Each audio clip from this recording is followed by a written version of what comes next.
Hello friends, I am Ramtin and welcome to this video. Watch this video until the end if you want to learn one of the best pocket option strategies.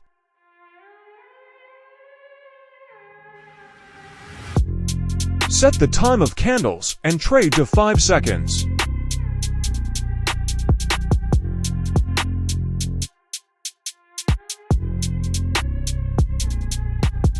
We enter the indicator section and select these indicators. Then we change the settings of the indicators.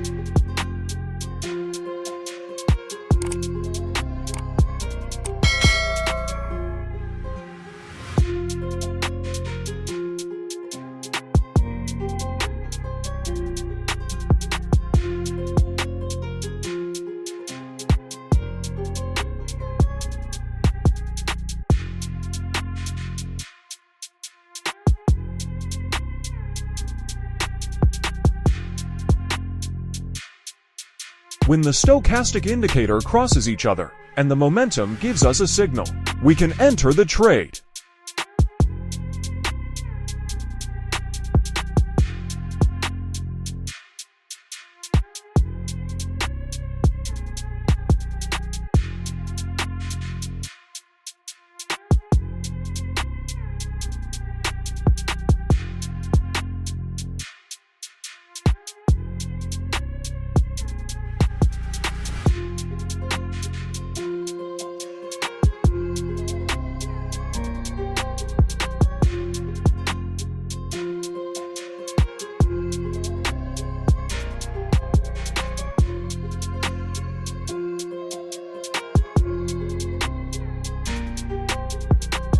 Do not trade when the stochastic indicator lines are close to each other.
Be sure to observe capital management. Many of my students have suffered heavy losses before they met me because they did not observe capital management.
emotions. If you are not feeling well, do not trade at all.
Thank you for watching this video.